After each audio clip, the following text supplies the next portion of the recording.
कहानी की शुरुआत रशिया के एक बहुत ही अमीर इंसान के बेटे से होती है जिसका नाम सैम है। सैम का फादर रशिया का सबसे बड़ा बिजनेसमैन और पावरफुल इंसान होता है, जिसके दौलत का फायदा उठाते हुए सैम बहुत ज्यादा घमंडी हो जाता है। सैम अपना सारा टाइम नाइट क्लब पार्टीज और लोगों को परेशान करने में बिताता है। हालांकि उसने अपनी जिंदगी में एक पैसा भी नहीं कमाया, बस वो अपने बाप के पैसों को फजूल और गलत कामों में बर्बाद करने लगता है। सैम के पास पैसा ज्यादा होने की वजह से वह किसी को भी अपने बराबर नहीं समझता था। वो हमेशा लोगों को नीच नजरों से देखता था। सैम की इन हरकतों से उसका फादर भी बहुत ज्यादा परेशान था। एक रात सैम एक लड़की को इस्तेमाल करता है और फिर उसे जबरदस्ती अपनी गाड़ी से उतार देता है। इसके बाद वो अपनी फेरारी कार को स्पीड से भगाता है। पैसों के नशे में वो इतना गुम हो गया था कि किसी कानून को नहीं मानता था। वो गवर्नमेंट के बनाए हुए हर एक रूल्स को तोड़ देता और फिर पुलिस के मुंह पर फाइन मारकर खुद को छुड़ा लेता। उसे लगता था कि पैसों से दुनिया की किसी भी चीज को खरीदा जा सकता है, लेकिन यह सिर्फ उसकी सोच थी। एक दिन जब वो फुल स्पीड से अपनी कार को भगा रहा होता है, तभी उसके पास पुलिस की गाड़ी आती है, जो सैम को गाड़ी रोकने के लिए कहता है क्योंकि वो बहुत तेज स्पीड से गाड़ी चला रहा था। सैम अपनी गाड़ी रोकता है और उस पुलिस वाले के मुंह पर पैसे मारता है और कहता है कि यहाँ से दफा हो जाओ। लेकिन ये पुलिस वाला बाकी पुलिस की तरह नहीं था। वो पैसे लेने से इनकार कर देता है। यह देखकर सैम गुस्से में गाड़ी यहाँ से निकालने की कोशिश करता है, पर तभी वो पुलिस वाला उसकी गाड़ी रोकने के लिए उसके सामने आ जाता है। अब सैम को और ज्यादा गुस्सा आ जाता है, इसलिए सैम उसकी परवाह किए बिना गाड़ी चला देता है। वो उस पुलिस ऑफिसर को अपनी कार के बोनट पर लटका कर ले जाने लगता है। पुलिस को अपनी गाड़ी के बोनट पर लटका हुआ देखकर सैम जोर जोर से हंसता है। सैम की इस हरकत से पुलिस वाला जख्मी हो जाता है, जिस वजह से सैम को जेल में डाल दिया जाता है। जेल में डालने के बावजूद सैम को अपने के पर पछतावा नहीं हो रहा था, बल्कि वो उल्टा पुलिस वालों से यहाँ जेल में एक लड़की की डिमांड कर रहा था। अब क्योंकि सैम एक बहुत ही अमीर इंसान का बेटा था, इसलिए पुलिस वाले उसे कुछ नहीं कहते। पुलिस ऑफिसर सैम के फादर को इसकी कंप्लेन कर देता है। कुछ देर बाद सैम का फादर जेल में आता है, जो कि एक बहुत ही पावरफुल इंसान है। पुलिस ऑफिसर सैम के फादर को बताता है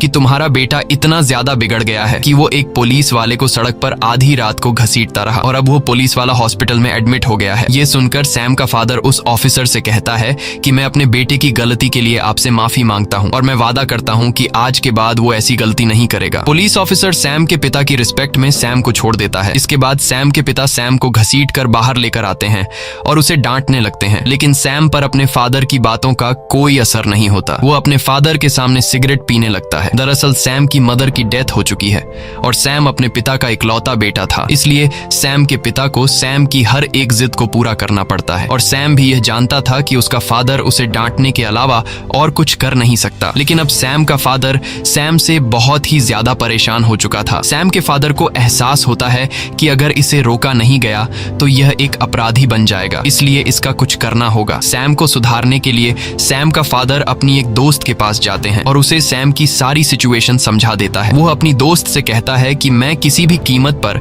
सैम को नॉर्मल इंसान बनाना चाहता हूँ जो दूसरों की इज्जत करे। ये सुनकर वो कहती है कि इसका एक तरीका है। मैं एक ऐसे ट्रेनर को जानती हूँ जिसने बहुत सारे बिगड़े लड़कों को सुधारा है। हालांकि उसका तरीका थोड़ा अलग है, लेकिन इस बात की मैं गारंटी देती हूँ कि सैम पूरी तरह से ठीक हो जाएगा, वो अच्छा इंसान बन जाएगा। और अब सैम के पिता उस ट्रेनर से मिलने के लिए जाते हैं, पर जब ये दोनों उसके घर के अंदर जाते हैं तो वो ट्रेनर को देखकर हैरान हो जाते हैं कि ट्रेनर अपने आप को फांसी लगा रहा है। दरअसल ये सब कुछ फेक होता है, ये सब उसने डिजाइन कर रखा था। वो कहता है कि ऐसे डिजाइनिंग से मैंने बहुत सारे बिगड़े लड़कों को सुधारा है। वो ट्रेनर सैम के फादर को अपनी एक उंगली काट कर दिखाता है, जो कि एक असली उंगली नहीं थी बल्कि फेक थी। ये देखकर सैम का फादर ट्रेनर से काफी ज्यादा इम्प्रेस हो जाता है और उसे सैम की सारी आदतें बताकर सैम को सुधारने का प्लान बनाने के लिए कहता है। वहीं हमें सैम को दिखाया जाता है जो हर रोज की तरह अपनी कार को बाहर नो पार्किंग एरिया में खड़ी करता है, पर जब वो वापस आता है तो देखता है कि एक ट्रक उसकी कार को लोड करके अपने साथ ले जा रहा है। ये देखकर गुस्से में वो उस ट्रक के पीछे दौड़ने लगता है और दौड़ते दौरान सैम को पीछे से कोई शूट कर देता है, जिससे सैम बेहोश हो जाता है।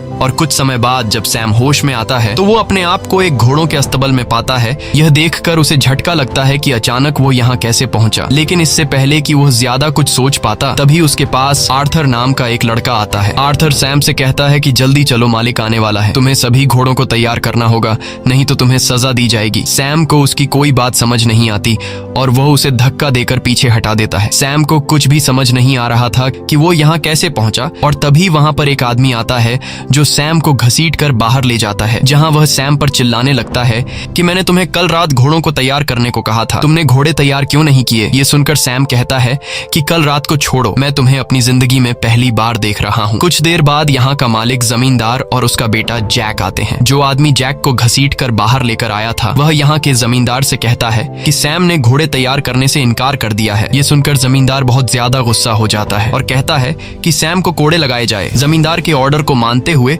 वो आदमी सैम को कोड़े लगाता है। जमींदार कहता है कि मैं चाय पीने जा रहा हूँ, जब मैं वापस आऊंगा तो मेरा घोड़ा तैयार होना चाहिए, नहीं तो सैम को और 100 कोड़े लगेंगे। सैम को कुछ समझ नहीं आ रहा था कि यह सब क्या चल रहा है। अब सैम को और 100 कोड़ों से बचाने के लिए आर्थर उसके पास आता है और सैम को घोड़ों के स्टबल में ले जाता है। घोड़ों के स्टबल में आने के बाद सैम आर्थर से कहता है कि मुझे कॉल करना है। अगर मैंने अपने फादर को बता दिया कि इन लोगों ने मुझे कोड़े मारे हैं तो मेरा फादर इन सब की जान ले लेगा। ये सुनकर आर्थर कहता है कि ये कॉल वगैरह क्या होता है, मुझे कुछ भी इसके बारे में नहीं पता। चुपचाप घोड़ा तैयार करो, नहीं तो तुम्हें और 100 कोड़े पड़ेंगे। सैम बहुत ज्यादा परेशान हो जाता है कि अचानक वो कैसे इस तरह की जगह में फंस गया है, इसलिए सैम यहाँ से भागने की कोशिश करता है। दौड़ते दौरान वो गांव वालों से कहता है कि पुलिस को कॉल करो, लेकिन वे लोग पुलिस को नहीं जानते थे। वो भागते हुए देखता है कि यह कोई शहर नहीं बल्कि यह गांव है और लोगों के लाइफस्टाइल को देखकर वो समझ जाता है कि यह 2019 नहीं बल्कि 18 सेंचुरी का दौर है, यानी कि वो अपने टाइम से पूरे 200 साल पीछे आ चुका है। अब वो यहाँ से किसी तरह करके निकलना चाहता था, लेकिन तभी सैम को एक आदमी पकड़ लेता है। जब जमींदार को पता चलता है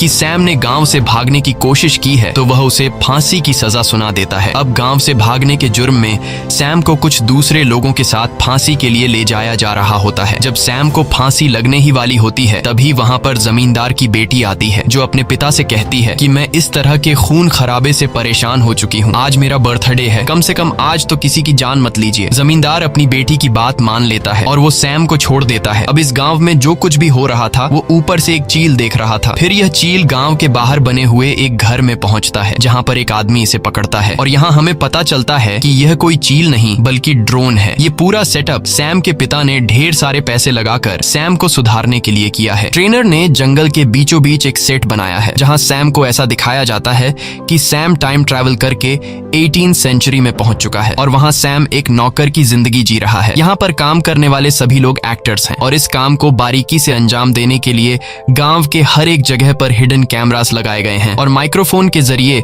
ट्रेनर सभी एक्टर्स को समझाता है कि उन्हें क्या करना है। सैम को दिखाया जाता है कि अब सैम इस बात को एक्सेप्ट कर चुका है कि सैम टाइम ट्रैवल करके 18 सेंचुरी में आ गया है और अब सैम न चाहते हुए भी इन लोगों के साथ मिलकर रहने लगता है। सैम सुबह जल्दी सूरज के निकलते ही जाग जाता है। जहाँ पहले सैम अपने घर के लग्जरी बाथरूम में खाली होता था, अब सैम जंगल के बीचों बीच खुले में पेशाब करता है। सुबह नाश्ते में उसे सूखी रोटी दी जाती है। वो यहाँ अपनी ड्यूटी निभाते हुए घोड़ों को तैयार करता है जिससे सैम को बहुत मुश्किलों का सामना करना पड़ता है और अगर सैम से कोई गलती होती है तो सजा के तौर पर सैम को घोड़े खाने पड़ते हैं और रात को बेड पर सोने के बजाय मजबूरी में सैम को जमीन पर सोना पड़ता है। सैम को कुछ समझ नहीं आ रहा होता है कि वो इस तरह की जिंदगी कैसे जिएगा और सैम हमेशा ऊपर वाले से यही विश करता है कि कब सैम वापस अपने टाइम यानी 2019 में जाएगा। एक दिन जब सैम गांव में घूम रहा होता है तब सैम को पास में किसी के रोने की आवाज सुनाई देती है। जब सैम वहां जाकर देखता है तो पता चलता है कि यह जमींदार की बेटी सोफिया है। सैम उसके पास जाता है और उसके रोने की वजह पूछता है। सोफिया कहती है कि मेरे पिता मेरी शादी एक बूढ़े आदमी से कराना चाहते हैं, मैं उससे शादी नहीं करना चाहती। लेकिन इस बात से सैम को कोई फर्क नहीं पड़ता। सैम कहता है कि यह तो अच्छी बात है, वो बूढ़ा आदमी जल्दी ही मर जाएगा और उसकी सारी दौलत तुम रख लेना। सैम यहाँ इतने बुरे हालात में होने के बावजूद अपनी शैतानियों से बाज नहीं आ रहा था। वो अगले दिन जमींदार की मुर्गी चुरा लेता है क्योंकि यहाँ हर रोज सब्जी खाकर सैम बोर हो चुका था। सैम अपने दोस्त आर्थर से कहता है कि जल्दी से इसे पका कर लाओ और फिर हम दोनों इसे मिलकर खाएंगे। जब मुर्गी पक जाती है तब सैम अकेला ही पूरी मुर्गी खा जाता है। सैम आर्थर के लिए कुछ भी नहीं बचाता। आर्थर जब उसके पास आता है और अपने हिस्से का चिकन मांगता है तब सैम आर्थर से कहता है कि मैंने तुम्हारे हिस्से का चिकन भी खा लिया। यह सुनकर आर्थर को बहुत बुरा लगता है। कुछ देर बाद जमींदार के घर पर नौकरों का जो सीनियर होता है उससे पता चलता है कि जमींदार की मुर्गियों में से एक मुर्गी कम है और वह मुर्गी घर में रहने वाले किसी एक नौकर ने चुरा कर खाई है। इसलिए वहाँ पर जितने भी लोग काम करते हैं वो उन्हें लाइन से जमीन पर बैठा देता है और उनसे कहता है कि जिसने भी मुर्गी चुराई है वो अपने आप सामने आए वरना सबको सजा मिलेगी। जब कोई भी मानने को तैयार नहीं होता तब उसे आर्थर पर शक होता है। वो आर्थर को घोड़ों के स्तब्ल में ले जाकर बहुत ही बुरे तरीके से पीटता है। सैम ये सब कुछ देख रहा होता है लेकिन वो सच नहीं बताता। सैम को सिर्फ अपने आप की परवाह होती है। उसे अभी भी किसी दूसरे को तकलीफ में देखकर कोई फर्क नहीं पड़ता। कुछ देर के बाद आर्थर सैम के पास आता है और अपनी शर्ट ऊपर करके उसे अपनी पीठ पर कोड़ों के निशान दिखाता है जो कि दरअसल यह एक रियलिस्टिक बनाया गया मेकअप था। लेकिन सैम को यह पता नहीं था कि यह असली में मेकअप है। सैम को सच में लग रहा था कि आर्थर ने मार खाई है, लेकिन यह जानने के बावजूद कि आर्थर ने मेरी वजह से मार खाई है, फिर भी सैम को आर्थर के लिए जरा सा भी बुरा नहीं लगता। तभी वहाँ रोज नाम की एक लड़की घोड़े से उतरती है। घोड़े से उतरते समय सैम उसका अंडरवेयर देख लेता है। यह सब देखकर सैम के दिल में कुछ देर के लिए फीलिंग्स जागने लगती हैं, लेकिन तब उसे रियलाइज होता है कि यह लड़की 18 सेंचुरी में भी मॉडर्न दौर का अंडरवेयर कैसे पहन रही है। ये सब समझने के बाद सैम दौड़कर उस लड़की के पास जाता है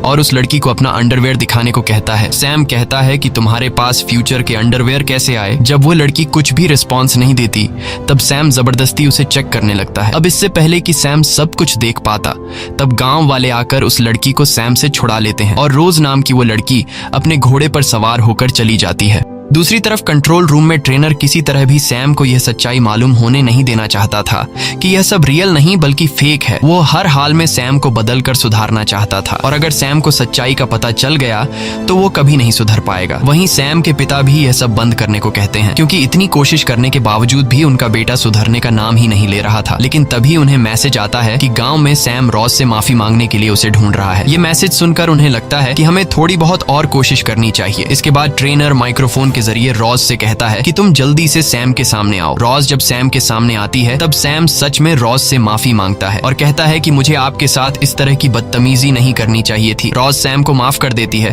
और सैम से ज्यादा बात किए बिना वहां से चली जाती है। अब रात को गांव में एक फेस्टिवल होता है जिसकी सब तैयारी करते हैं। यहाँ सब गाते, नाचते और खूब एंजॉय करते हैं। इस फेस्टिवल में सैम भी गाँव के लोगों के साथ नाचने लगता है। तभी जमींदार की बेटी सोफिया सैम के साथ आकर नाचने लगती है। वह धीरे धीरे सैम से चिपकने की कोशिश करती है और कहती है कि मैं उस अमीर बूढ़े से कभी भी शादी नहीं करूंगी। मैं अपने लिए एक खूबसूरत नौजवान लड़का ढूंढ रही हूँ। अगर मुझे कोई नौजवान लड़का नहीं मिला तो मैं खुद को मार डालूंगी। असल में यह सब ट्रेनर का प्लान होता है कि सैम जमींदार की बेटी के प्यार के जाल में फंसे ताकि उसके दिल में इमोशंस आए और वो बदल सके। लेकिन सैम को जमींदार की बेटी में कोई इंटरेस्ट नहीं होता। वो अभी भी रॉज को ढूंढ रहा होता है। वो देखता है कि रॉज एक जगह अकेली बैठी हुई है। ये देखकर वो फौरन रॉज के पास आता है और उससे बात करने की कोशिश करता है, लेकिन रॉज सैम से ज्यादा बात नहीं करती। तभी वहाँ पर आर्थर आता है जो उसे बताता है कि जमींदार की बेटी तालाब में डूब रही है। ये सुनते ही सैम दौड़कर उसे बचाने के लिए जाता है और उसे बचा लेता है। वो मास्टर की बेटी को बचाकर उसके घर ले जाता है, जहाँ पर मास्टर की बेटी उसके करीब आने की कोशिश करती है, मगर सैम को इसमें कोई इंटरेस्ट नहीं होता। इसलिए वो इसे यहीं पर छोड़कर सीधा रोज के पास चला जाता है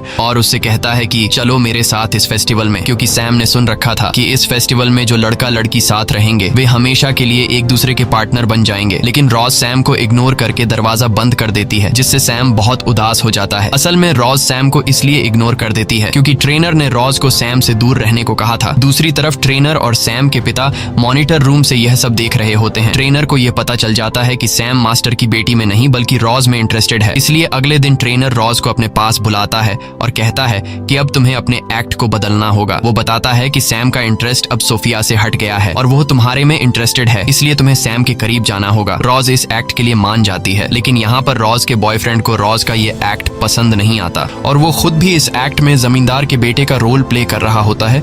रॉज अपने बॉयफ्रेंड को समझाती है कि ये सिर्फ एक्टिंग है और मैं ये सिर्फ सैम को एक अच्छा इंसान बनाने के लिए कर रही हूँ। ये सुनकर उसका बॉयफ्रेंड उसकी बात मान जाता है। अगले दिन हमें गाँव दिखाया जाता है जहाँ पर जमींदार अपने बेटे जैक के लिए बहुत परेशान होता है क्योंकि जैक ने शहर जाकर कुछ सिपाहियों को मारा है और अब कुछ दूसरे सिपाही उसे सजा देने के लिए गाँव में आने वाले हैं। इसीलिए जमींदार अपने पास सैम को बुलाता है और उसे कहता है कि तुम मेरे बेटे की सजा अपने ऊपर ले लो, इसके बदले हम तुम्हें आजाद कर देंगे। आजादी का नाम सुनते ही सैम इसके लिए तैयार हो जाता है। वो सोचता है कि हर रोज यहाँ कुत्ते की तरह जीने से अच्छा है कि थोड़ी देर की सजा सह लो और फिर उसके बाद मैं उम्र भर आजाद रहूंगा। कुछ देर बाद सिपाही आते हैं और वे जमींदार के बेटे को ढूंढने लगते हैं। यहाँ सैम कहता है कि मैं ही जमींदार का बेटा हूँ और मैंने शहर जाकर कुछ सिपाहियों को मारा था। ये सुनकर वो लोग सैम को पकड़ लेते हैं और सैम को सजा के तौर पर कोड़े लगाते हैं। कोड़े खाने के बाद सैम नए कपड़े पहनकर आजादी के लिए सीधा जमींदार के बेटे जैक के पास जाता है और उसे कहता है कि मैंने अपना काम पूरा कर लिया, अब तुम्हें मुझे आजाद करना होगा। यह सुनकर जमींदार का बेटा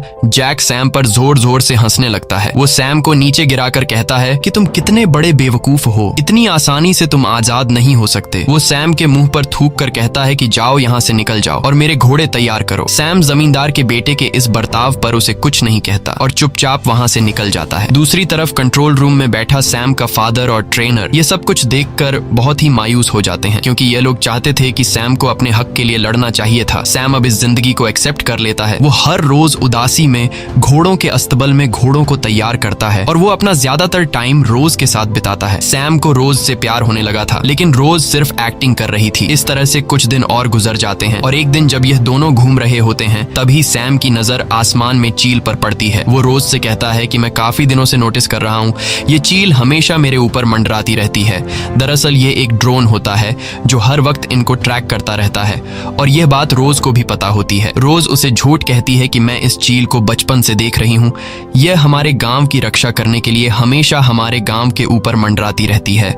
वहीं हमें जमींदार की बेटी और उसके बेटे जैक को दिखाया जाता है। ये दोनों ट्रेनर से नाराज होते हैं। सोफिया को इस बात का गुस्सा होता है कि उससे मेन रोल छीनकर रोज को दे दिया गया है और जैक भी अपनी गर्लफ्रेंड को सैम के साथ देखकर परेशान था। और अब यह दोनों जब एक दूसरे के साथ अपना दुख शेयर कर रहे होते हैं तो बातों ही बातों में यह दोनों एक दूसरे के करीब आ जाते हैं और ये दोनों एक घोड़े के अस्तबल में जाकर रोमांस करने लगते हैं। वहीं पास से गुजरते हुए सैम और रोज को स्टबल से किसी की आवाज सुनाई देती है और जब ये दोनों अंदर जाते हैं तो रोज जेक और सोफिया को देखकर हैरान रह जाती है। दरअसल जेक रोज का असल जिंदगी में बॉयफ्रेंड है, इसलिए वो अपने बॉयफ्रेंड को एक दूसरी लड़की के साथ इंटीमेट होते हुए देखकर बहुत ज्यादा उदास हो जाती है और वह जैक से नाराज होकर वहां से चली जाती है।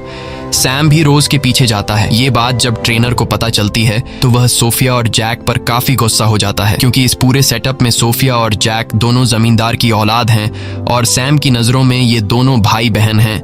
इसलिए इन दोनों के इस हरकत से सैम को शक भी हो सकता था और ट्रेनर का इतनी मेहनत से बनाया हुआ ये पूरा प्लान बिगड़ सकता था। इसलिए ट्रेनर पहले तो इन दोनों को काफी डांटता है और फिर इन दोनों को काम से निकाल देता है। दूसरी तरफ रोज अपने बॉयफ्रेंड को किसी दूसरी लड़की के साथ देखकर बहुत ज्यादा उदास होती है। अब सैम रोज का मूड ठीक करने के लिए उसके लिए कैंडल लाइट डिनर का अरेंजमेंट करता है। ये सब देखकर रोज को बहुत अच्छा लगता है। ये दोनों एक दूसरे से बहुत बातें करते हैं। सैम रोज से कहता है कि जमींदार के बेटे जैक ने मुझे धोखा दिया। उसने कहा था कि अगर मैं उसके जुर्म को अपने ऊपर ले लूं तो वो मुझे आजाद कर देगा। जब मैंने उसके बदले में कोड़े खाए और फिर जब मेरी आजादी की बारी आई तो वो अपनी बात से मुकर गया। उसने मुझे मारा, मेरे ऊपर थूका, लेकिन मैंने उसकी किसी बात का कोई जवाब नहीं दिया, क्योंकि उस वक्त मैं उसके अंदर अपने आप को देख रहा था। मेरी दुनिया में मैं भी ऐसे ही था। मैं हमेशा लोगों को नीच नजरों से देखा करता था। मैंने कभी किसी की इमोशंस की कोई परवाह नहीं की। पर आज मुझे इस बात का एहसास है। सैम की यह सारी बातें सुनकर अब रोज भी उसे पसंद करने लगी थी और पहली बार रोज यहाँ पर सैम को किस करती है। दूसरी तरफ ये सब देखकर सैम का फादर और ट्रेनर बहुत ज्यादा खुश हो जाते हैं और उन्हें लगता है कि अब सैम धीरे धीरे बदल रहा है। दूसरी तरफ असली दुनिया में वो लड़की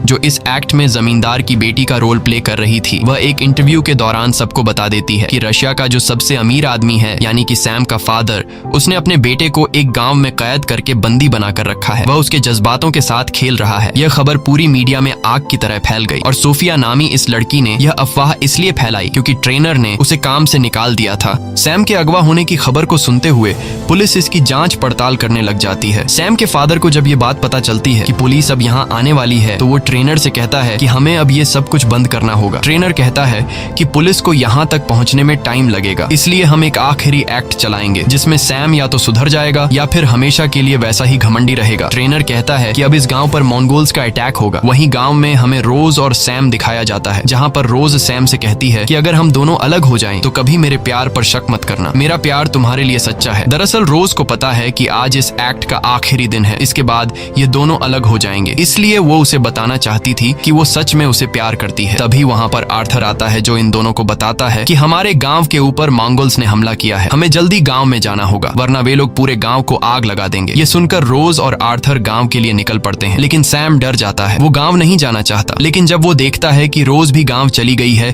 तब न चाहते हुए भी वो रोज के पीछे गांव चला जाता है और वहां हमें दिखाया जाता है कि मंगोल्स ने गांव की एक लड़की को पकड़ रखा है। तब उस लड़की के फादर मंगोल्स के हेड से रिक्वेस्ट करता है कि प्लीज मेरी बेटी को छोड़ दो। मंगोल्स का हेड उस लड़की के फादर को एक चांस देता है और कहता है कि तुम हमारे एक सैनिक से लड़ो, अगर तुम जीत जीत गए तो तुम्हारी बेटी हम आजाद कर देंगे, और अगर तुम हार गए तो तुम्हारी बेटी हमारे पास रहेगी। अब उस लड़की के फादर और मंगोल के एक सैनिक के बीच फाइट होती है। दरअसल ये एक रियल फाइट नहीं होती, बल्कि ये दोनों स्टंटमैन हैं जिसे ट्रेनर ने तैयार किया है। ये दोनों काफी देर तक लड़ने के बाद आखिरकार वो सैनिक उस लड़की के फादर का सिर काट देता है, जो कि यह असल में एक डमी हेड था। अब मंगोल का हेड उस लड़की को फ्री कर देता है, क्योंकि उसके फादर ने अपनी बेटी को छुड़ाने के लिए अपनी जान की कीमत चुकाई। और अब मंगोल उस लड़की की जगह रोज को पकड़ लेते हैं, और मंगोल्स का हेड कहता है कि कोई है जो इस लड़की को बचाने के लिए हमारे किसी एक सैनिक से लड़ सकता है। ये सुनकर सैम बहुत ज्यादा डर जाता है। रोज चिल्लाकर सैम को मदद के लिए पुकारती है, लेकिन वो डर कर यहाँ से जाने लगता है। वहीं हमें ट्रेनर को और सैम के फादर को दिखाया जाता है, जो सैम की इस बुजदिली को देखकर बहुत ज्यादा मायूस हो जाते हैं, और उन्हें लगता है कि पिछले कई महीनों की गई हमारी मेहनत बर्बाद हो गई। सैम के फादर कहते हैं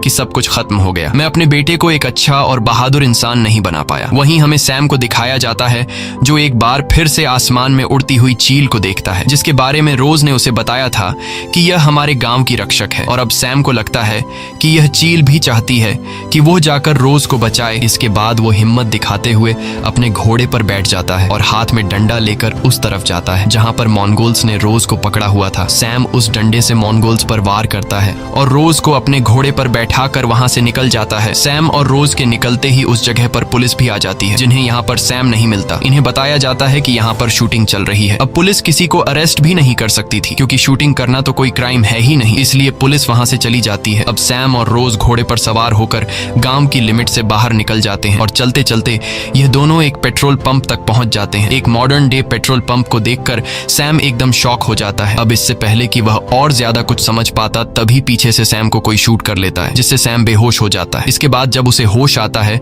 तो वो अपनी फेरारी गाड़ी के सामने खड़ा होता है। उसे कुछ समझ नहीं आता कि इतने दिन जो उसने 18वीं सेंचुरी में बिताए थे वो एक सपना था या फिर हकीकत। तब सैम का फादर सैम को बताता है कि तुम पिछले 3 महीनों से कार एक्सीडेंट की वजह से कोमा में थे। सैम अब फिर से अपनी पुरानी जिंदगी में लौट चुका है, पर वह पूरी तरह से बदल चुका है। जिस तरह की अय्याशी की जिंदगी वह जिया करता था, अब उसे इस जिंदगी में बिल्कुल मजा नहीं आता। हमेशा उसे रोज की याद आती है। वो उस पुलिस ऑफिसर के पास भी जाता है जिसके मुंह पर उसने पैसे फेंके थे और उसे अपनी गाड़ी के बोनेट पर लटकाकर घायल किया था। अब वह अपने किए पर बहुत शर्मिंदा होता है। वो उस पुलिस वाले से माफी मांगता है और उसे अपनी फेरारी कार गिफ्ट में देकर वहां से चला जाता है। अब एक दिन सैम जब क्लब में जाता है तो वहां पर उसे जमींदार का बेटा जैक और उसकी बेटी सोफिया दिखती है। सैम उन दोनों के पास जाता है और उनसे बातचीत करने लगता है, लेकिन वो इसे पहचानने से मना कर देते हैं, क्योंकि उनके कॉन्ट्रैक्ट में लिखा गया था कि एक्ट खत्म होने के बाद तुम इस बारे में सैम को कभी कुछ नहीं बताओगे। ये देखकर सैम बहुत ज्यादा उदास होकर वहां से जाने लगता है और उन दोनों को सैम की हालत पर तरस आ जाता है। ये दोनों सैम को अपने साथ ले जाते हैं और घोड़ों के अस्टबल के बाहर छोड़ देते हैं। सैम जब घोड़ों के अस्टबल के अंदर जाता है तो वहां पर रोज होती है। रोज को देखकर सैम बहुत खुश हो जाता है। वो कहता है, क्या तुम मुझे जानती हो? रोज कहती है, हाँ, मैंने तुम्हें बहुत मिस किया। ये दोनों एक दूसरे के गले लग जाते हैं। इसके बाद सैम रोज को लेकर अपने फादर के पास जाता है। रोज को देखकर सैम के फादर डर जाते हैं कि कहीं सैम को सारी सच्चाई तो मालूम नहीं पड़ गई। तब रोज सैम के फादर को बताती है कि मैंने सैम को सब कुछ सच बता दिया है। सैम अपने फादर से पुरानी गलतियों के लिए माफी मांगता है, साथ ही अपने फादर का शुक्रिया अदा करता है। वो कहता है कि आपकी वजह से मुझे जिंदगी और इंसानियत का पता चला और आपकी वजह से मुझे अपना सच्चा प्यार मिला। मूवी के एंड में हमें सैम को दिखाया जाता है जो उसी गांव में मौजूद है कि जिस तरह ट्रेनर ने उसे सुधारा, अब वो ट्रेनर की जगह को संभालते हुए बिगड़े हुए बच्चों को इस गांव में लाकर सुधारने का काम करता है। इसी के साथ कहानी खत्म हो जाती है। अगर आपको ये वीडियो अच्छी लगी हो तो हमारे चैनल को सब्सक्राइब और वीडियो को लाइक जरूर कीजिएगा।